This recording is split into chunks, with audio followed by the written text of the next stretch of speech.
Hello everyone, welcome back to begin stock. Friend, आज की इस वीडियो में बात करेंगे स्टॉक मार्केट में नए लोग एंट्री लेने वाले हैं, अभी एंट्री नहीं लिए, या फिर जिसका इंटरेस्ट है स्टॉक मार्केट में पैसे कमाने का। अगर वो बिगिनर है तो कुछ टिप्स मैं खुद के ऑन एक्सपीरियंस से जो मैंने कुछ सीखा स्टॉक मार्केट में, सो शुरुआती वो टिप्स मैं शेयर करूंगा इस वीडियो में। तो स्टार्ट करते हैं।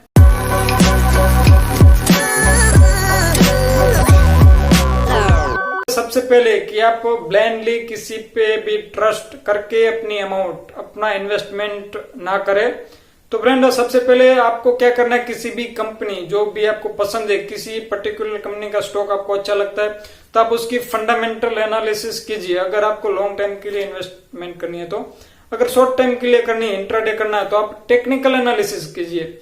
बाकी जो कोई यूट्यूबर बोल रहा है या फिर मैं खुद आपको कोई सजेशन दूं, तो आप मेरी बात को भी तोल लीजिए। डायरेक्टली ब्लाइंडली आप किसी पे भी ट्रस्ट ना करिए, क्योंकि डायरेक्ट आप किसी पे ट्रस्ट करते हैं, अगर आपका मनी लूज होता है उसमें, तो आप क्या करेंगे, स्टॉक मार्केट से बाहर निकल जाएंगे और आपको लगेगा कि ये एक गैम्बलिंग है।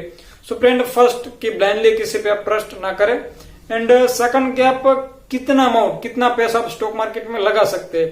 तो स्टॉक मार्केट में पैसा लगाने के लिए आप कोई भी लोन ना ले, या फिर किसी के पास, किसी फ्रेंड या फिर फादर मदर के पास से एक्स्ट्रा मनी मांग के इसमें ना लगाए, क्योंकि आप जो मनी डाल रहे हैं उसकी कोई गारंटी नहीं होती है। आप अगर अच्छे एनालिसिस करते, अच्छे स्टॉक पिक करते, तो कोई बात नहीं, पैसा प्लस जाएगा। बट ऐसा नहीं होता स्टॉक मार्केट में। कई अच्छी कंपनी है, वो भी कई बार माइनस में आ जाती है, कई बार प्लस में जाती है।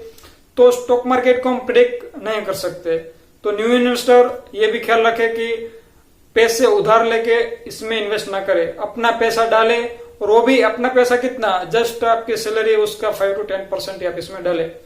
अगर आप ऐसा करते हैं तो आपको, अगर कोई कंपनी घाटे में गई तो आपका पैसा भी घाटे में जाएगा। अगर कोई कंपनी में इन्वेस्ट किया, वो कंपनी माइनस में गई, सो जो आपका अमाउंट है वो भी माइनस में जाएगा। तो कुछ फर्क नहीं पड़ेगा, 5 to 10% एक बहुत ही कम अमाउंट है, बट आप अच्छी तरह से सीख जाए तब इसमें आपका जो अमाउंट है आहिस्ता आहिस्ता बढ़ा सकते हैं।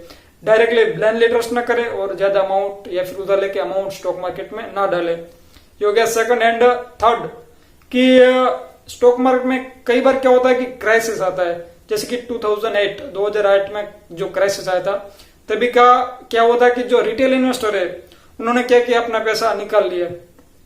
जो लोग रियल इन्वेस्टर होते हैं वो पैसा नहीं निकालते। उसके लिए एक बहुत बड़ी अपॉर्चुनिटी होती है। क्यों होती है अपॉर्चुनिटी?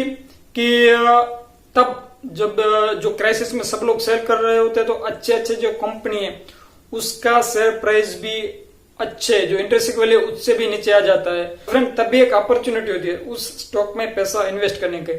जो रियल इन्वेस्टर है तभी अपना अमाउंट इन्वेस्ट करते और मल्टीप्लाई कर लेते, बट रिटेल इन्वेस्टर फियरफुल और निकल जाते हैं। और जो स्टॉक मार्केट की किंग की बात करें, जो स्टॉक मार्केट के मेंटर है, उसका नाम है वॉरेन बफे। वो क्या कहते हैं वॉरेन बफे? उसका एक कोट है कि be fearful when other are greedy and be greedy when other are fearful. जब लोग लालची हुए पड़े तब आप फियरफुल हो जाए, तब आप डरिए कि लोग लालची हुए, स्टॉक का प्राइस बढ़ता जा रहा, तब इन्वेस्ट मत कीजिए। लेकिन लोग जब क्राइसिस में डर रहे तब वो पैसा अपना निकालेंगे, बराबर। तभी क्या होगा कि पैसा जब निकालेंगे तो अच्छे अच्छे शेयर का प्राइस नीचे आएगा।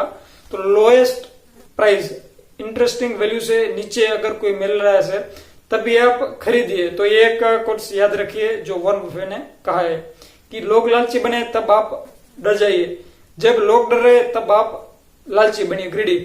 टिप नंबर 4 कि आप अपनी जो अमाउंट सेव कर रहे तो सारी अमाउंट एक कंपनी में ना लगाए, चाहे वो ब्लू चिप स्टॉक भी क्यों ना हो। ब्लू चिप स्टॉक मीन्स के जो कई सालों से कंपनी अच्छा बिजनेस कर रही है, रेपुटेटेड है, प्रतिष्ठित है, तो उस कंपनी में आप ऐसा मत सोचिए कि रिलायंस से तो कुछ नहीं होगा, चलो सारे पैसे इसमें डाल देते। सो आप अपना पैसा मल्टीप्लाई करें, बराबर मल्टीप्लाई करना चाहते हैं तो आप आपका जो पोर्टफोलियो डाइवर्सिफाई करिए, अलग अलग कंपनी में पैसा डालिए, ताकि कोई एक दो कंपनी घाटे में जाए तो आपका नुकसान ना हो। So diversify your portfolio. And last में मैं आपको ये कहना चाहूंगा कि अगर आप स्टॉक मार्केट में लॉन्ग टर्म गेम खेलना चाहते हैं तो आपकी लर्निंग स्टार्ट कर दीजिए अगर नहीं किए तो, और लर्निंग कंटिन्यू रखिए। आप कई बार कुछ अपॉर्चुनिटी आ जाती है बट आपको पता नहीं होता, क्योंकि आपकी लर्निंग स्टडी, उसकी जो लर्निंग स्टडी करनी होती है स्टॉक मार्केट के बारे में कुछ सीखना होता है, वो कुछ आपने नहीं सीखा हुआ होता है। सो फ्रेंड, आपकी स्टडी कंटिन्यू रखिए, लर्निंग कंटिन्यू रखिए, तभी आपको कोई अपॉर्चुनिटी दिखेगी। और पूरा नॉलेज गेन करिए और नॉलेज गेन करते रहिए, तभी आप अपॉर्चुनिटी को क्रैक कर सकते हैं। अगर आपके पास डीमैट अकाउंट नहीं है तो आप शेयर खरीदे बेच नहीं सकते। सो मैंने डिस्क्रिप्शन में अपस्टॉक का लिंक डाला है। अपस्टॉक एक ट्रस्टेड ब्रोकर है, जो रतन टाटा ने इसमें फंडिंग की है। तो फ्रेंड, अगर आपको पास जो डीमैट अकाउंट नहीं है तो आप नीचे लिंक है अपस्टॉक का डिस्क्रिप्शन में, वो उसमें से आप अपना अकाउंट ओपन कर सकते हैं। अकाउंट ओपन करने के लिए सिंपली सब कुछ प्रोसेस रहेगा, जो कुछ बता रहा है आप फिलअप कर दीजिए, Aadhaar card, PAN card, bank detail connect कर दीजिए। अगर आपका आधार कार्ड है उसमें मोबाइल नंबर रजिस्टर नहीं है तो आपका मोबाइल नंबर आधार कार्ड से लिंक कीजिए। कुछ 200-250 रुपया होगा, आप अपनी जो सिटी या फिर नियर आप सर्च कर सकते हैं आधार कार्ड से मोबाइल नंबर कहाँ लिंक होता है। तो कई लोगों को यही दिक्कत आती है कि सर आगे प्रोसेस नहीं हो रहा है, तो एक मेन प्रॉब्लम है। यह सोल्व करने के बाद आप सक्सेसफुली रजिस्टर कर सकते हैं अपना अपस्टॉक में। अगर आप अपस्टॉक में रजिस्ट्रेशन कर लेते तो कुछ 200-250 रुपया चार्ज लगेगा वन टाइम। बाकी आप उसमें ट्रांजेक्शन करेंगे तो उसका चार्ज जो होगा अलग होगा, बट आप चार्ज को मत देखिए। आपको लॉन्ग टर्म गेम खेलना है, अच्छे स्टॉक पिक करने हैं और स्टॉक मार्केट से अपनी जो अमाउंट है उसको ग्रो करना है, मल्टीप्लाई करना है। सो फ्रेंड, ये कुछ टिप्स मैं मेरे खुद के ऑन एक्सपीरियंस से आपको बता रहा हूं।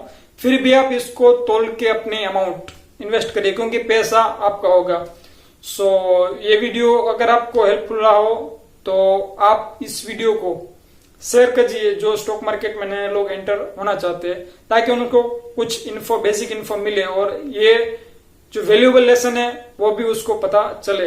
एंड बस लास्ट में ये वीडियो पूरा देखने के लिए आप सबका बहुत बहुत धन्यवाद, and thank you for watching this video.